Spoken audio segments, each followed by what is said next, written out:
On March 11, 2025, suspected vandals destroyed 4 transmission towers, T171 to T174, along the Owerri-Ahoda 132 kV double-circuit line, leading to significant power outages in Bayelsa and parts of Rivers State. The incident disrupted electricity supply to the Ahoda, Bahrain, and Yenagoa 13 kV transmission stations, affecting the entire Bayelsa State and portions of Rivers State. This act of vandalism is part of a troubling trend. Between January 9 to 14, 2025, over 18 transmission towers were vandalized across Rivers, Abia, and Kano states, exacerbating the challenges faced by Nigerians. Power grid. The Transmission Company of Nigeria, TCN, has condemned these acts, highlighting their detrimental impact on efforts to establish a reliable transmission grid. Residents in the affected areas are experiencing prolonged blackouts, underscoring the urgent need to enhance security measures to protect critical power infrastructure and ensure a stable electricity supply. The disruption of electricity supply to Bayelsa and parts of Rivers State is our focus today. Welcome to Nigeria Today. I am Ikaria Clinton.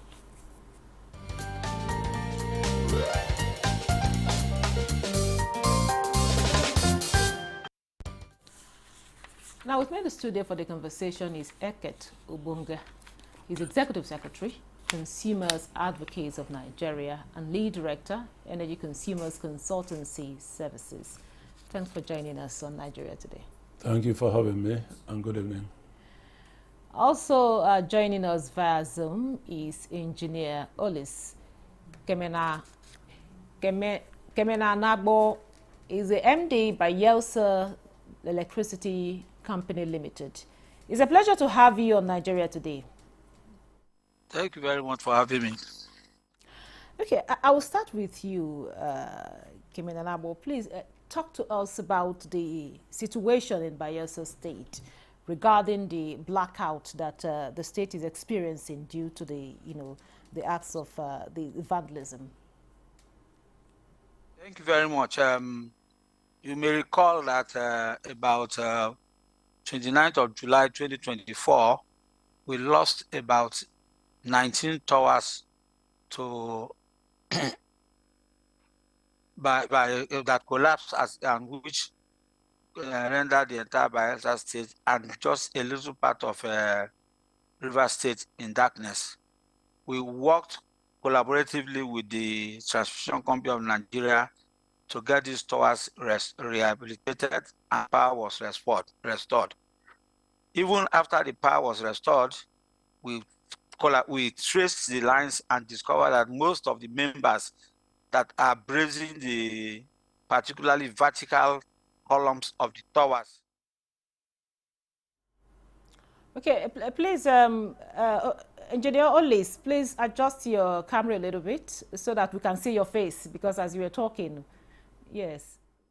Okay, so we already saw that most of the base brazings were cut off, and therefore we alerted the Transmission Company of Nigeria, and they hurriedly rehabilitated all those ones between Ahoda and Yenagoa.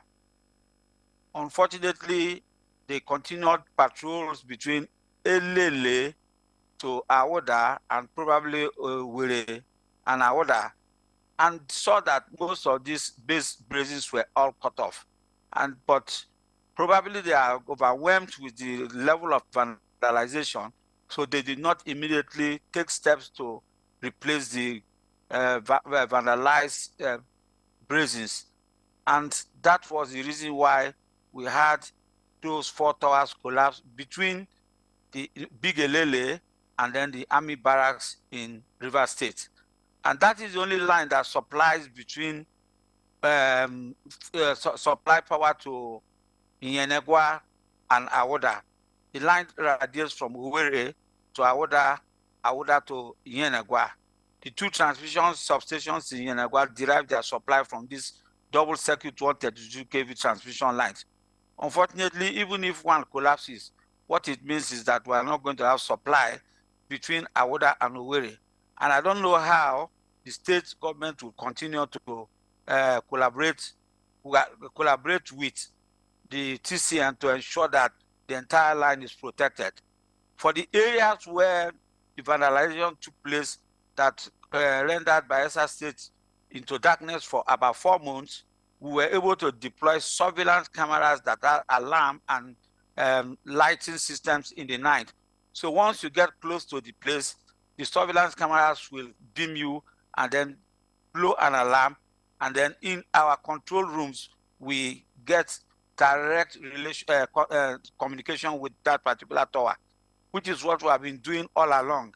We suggested the same to TCN, and I hope that they will be able to take proactive steps to ensure that they do something to restrain this vandalization, particularly between Awoda and Yenagoa, where Yenagoa, Bayelsa State, derives its power supply.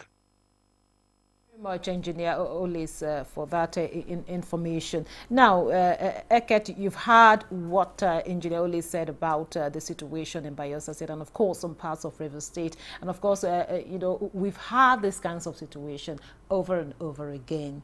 Even last year, we had something like that in the north, where the Shiroro, Manda, Kaduna line was, you know, vandalized and all of that. So, talk to us. Why do we keep having these kinds of situations? Well, thank you very much. Once again, my name is Uket Obonga, not Eket. Okay. Eket is a town in Akwa Ibom. Okay. Yes, it's very unfortunate, very, very unfortunate that this is a recurring decimal in the power sector, in the industry. And nothing seemed to be concretely done, you know, to mitigate or stop it. It will continue. Vandalism will continue. Why? If you look at a tower, the columns, a meter of each column costs nothing less than 40,000 naira. The crossbars. So if you measure the number of meters in each, you know, in each door, that is the attraction. The people who go to vandalize, harvest this iron or steel bars or columns, they are marketing them. Where are the security operatives in the country? The, how do you call it, NSCDC or something like that, Civil Defense Corps, statutorily is saddled with the responsibility of protecting natural infrastructure, power infrastructure inclusive. The police, they are there. The military, they are there. Air Force is there. Army, there. Let us assume the Navy, their work is in the high seas.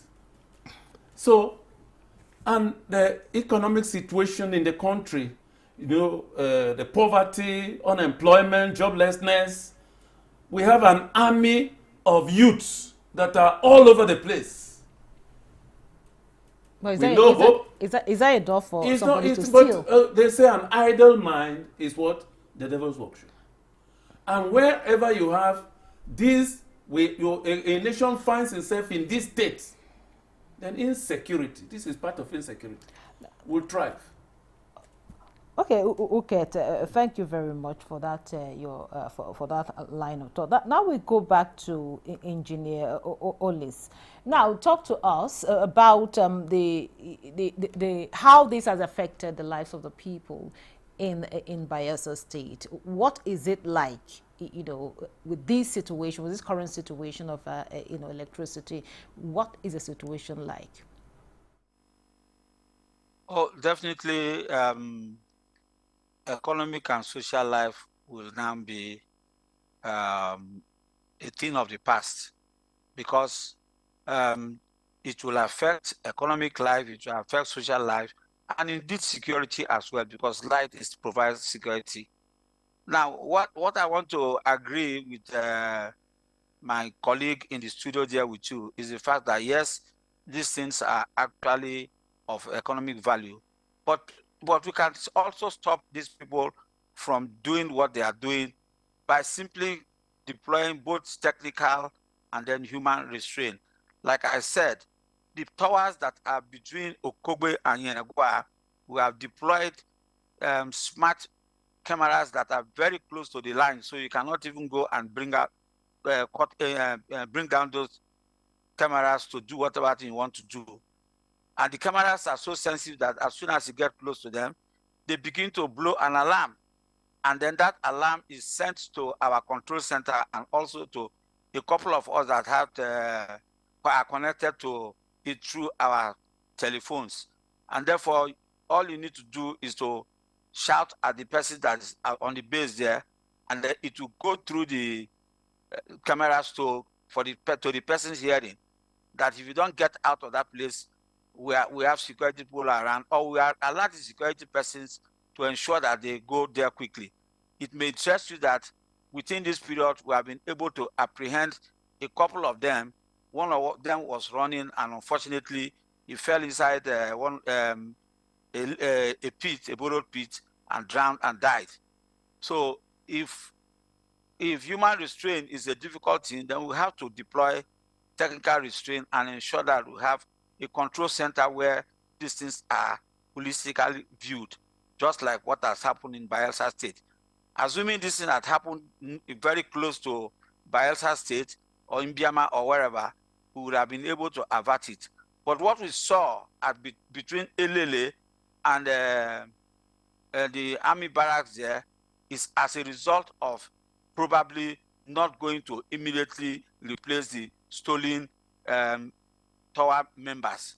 Otherwise, those courts we saw were old courts. They were not new courts, but because of the inability of the transmission company to quickly go and replace the tower members that are brazing the straight columns, they collapse under vertical and horizontal weights. So that was the reason, one. And then secondly, like you asked, currently, I believe that the economic life and social life in Bayelsa State will go back to square one. Okay, before I let you go, Engineer Olisi, you talked about some of them being apprehended as a result of the maybe the cameras that you deployed there. Now, for the places that this vandalism took place, has there been any form of arrests? Has anyone any consequences? Has anybody actually been punished for this act? Well, this particular place is actually right in the heart of Bayelsa Rivers State, and therefore it is only through collaboration between Rivers and Bayelsa State that anything we will be able to even effect any arrest. And particularly because it affects Bayelsa State directly, because anytime it happens, the entire Bayelsa State is darkness. That is the reason why we have always tried to intervene. We made some arrests, and then they were sent to Zone 16 for prosecution, and I think the Attorney General of Bayelsa State was able to take over the case, and therefore it is a case between the Attorney General of Bayelsa State and the criminals. However, the justice process in this country, I don't know where it is now, but currently is being prosecuted. One person was arrested on the 25th of January 2025, and then the person is still cooling down in the police cells in Yenagoa, Zone 16. Thank you very much. Now, okay, back to you. You said earlier on that that some of these, because of the economic value of these installations, of people tend to go and vandalize them, But then, people also buy from these people. There are also Nigerians that buy from these people. Is there no way that this trend can be stopped? Talking about, preventing people from buying this stuff. Because if they don't have buyers, some of these things won't take place. Yes, you are very right. Take a cue from what happened here in Abuja. where the manholes in all the roads and streets in Abuja were removed and sold. If the security operatives in this country want this thing to stop, it will stop. If the political leadership are determined to stop it, it will stop. So what can they do? What can they do? There's technology. Deployment of technology. We are living in an era where technology, you don't need to, what they are doing, when there's vandalism or something happen, then people will be going up and down, they say they are monitoring. No, you don't do that in this modern era. And besides, when you look at the terrain, where these things are, where these lines go through, the vegetation, some swamps, you have to go through streams, they go into forests. Who can do that in this? In the old NEPA of yore, they had helicopters. Are you aware that there were helicopters owned by NEPA to monitor these lines, these grid lines, before? Are they still there? If we don't go the way of helicopter, there's what they call Internet of Things monitoring system that can monitor the grid lines all over the towers. What of the use of drone detection systems? Drones that are equipped to monitor. What of tamper-resistant electronic security devices? Tamper detection. This protects. Like what he said, mere going close, an alarm is raised. A particular tower that is being tampered with, or they are about that is about to be vandalized, a signal is sent. And immediately, if there is proper coordination, drones are set, the Air Force are there, security agencies are. We won't suffer these things. We are not serious. We don't want to. I'm not sure the government of the day is willing. But now, when you talk of costs, the cost implications on the nation, how much does it cost to repair these towers? The strings, what of the aluminum conductors that are being carted away? These are not materials you put in your pocket.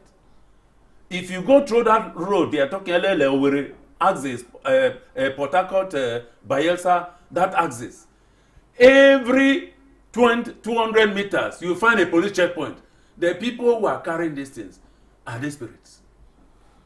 Okay, thank you very much. It's failure on security on the part, the failure of security agents who are not willing to do their jobs, because the government of the day, like I said in the beginning, if government want to stop this, they can stop it.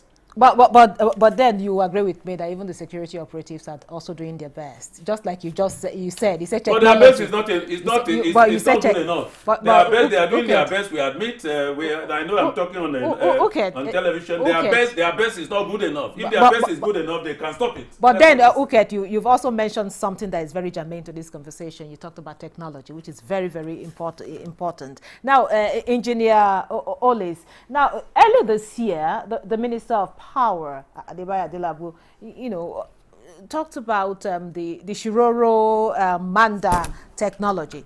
He said about over 9 billion naira has been, spent to restore the transmission tower in that axis. Now, talk to us. How can we be proactive in trying to ensure that our transmission lines are safeguarded? Because, we can't keep having this on and on when we want uninterrupted power supply. Look, it's a simple thing to deploy. I think both human and technical restraint is what will stop this. And then particularly to ensure that the markets that receive these things are closed down.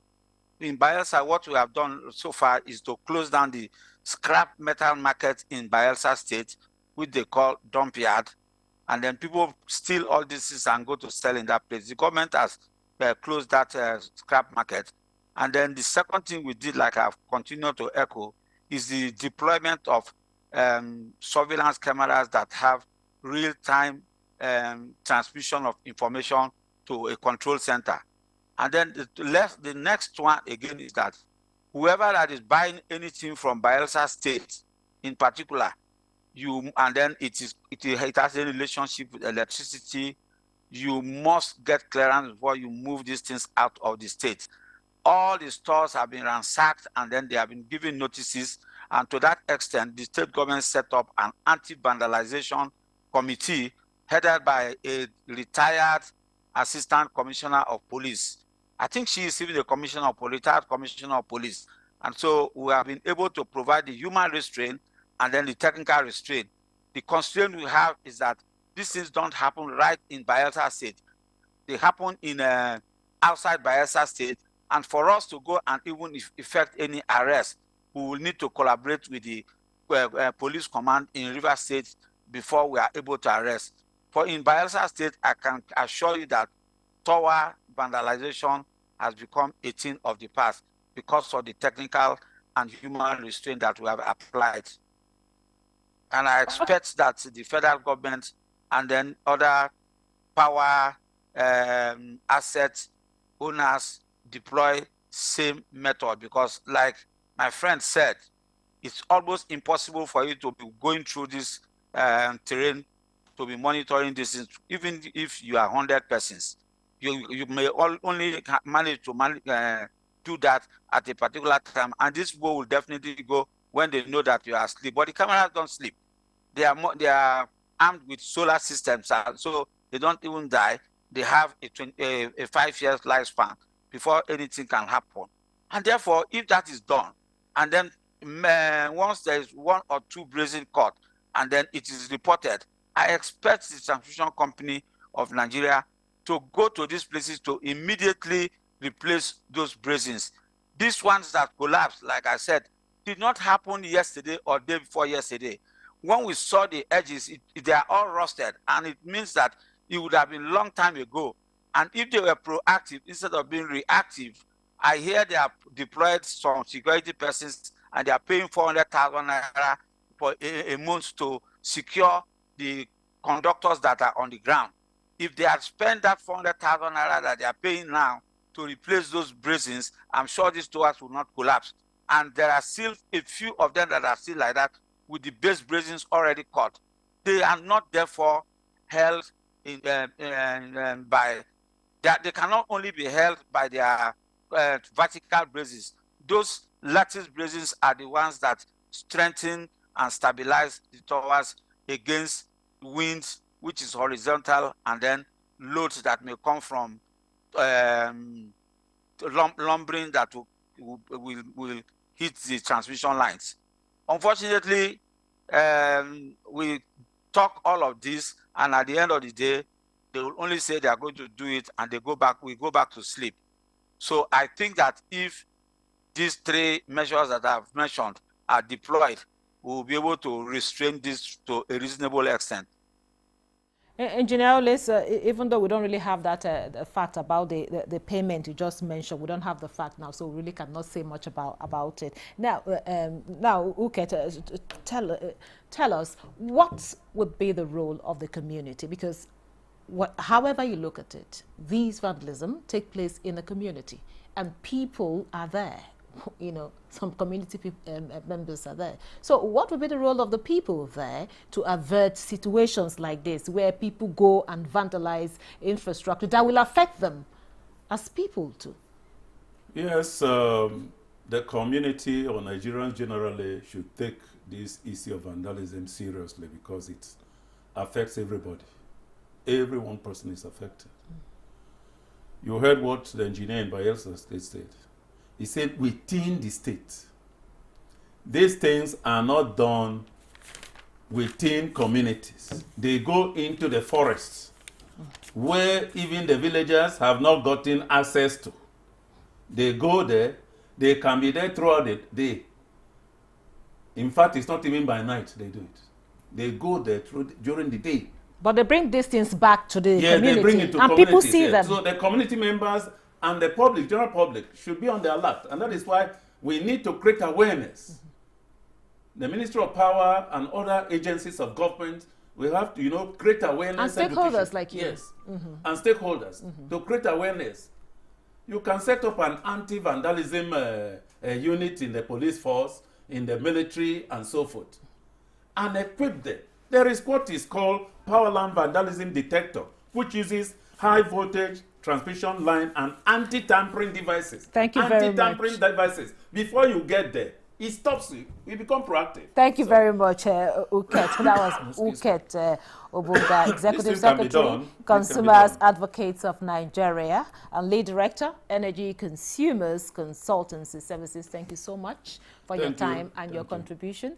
And also we had via Zoom engineer Olis Kemenanabo, MD, Bayelsa Electricity Company Limited. Thank you so much for sharing your perspective with us. And thank you for being part of the program. I am Eucharia Clinton. Goodbye.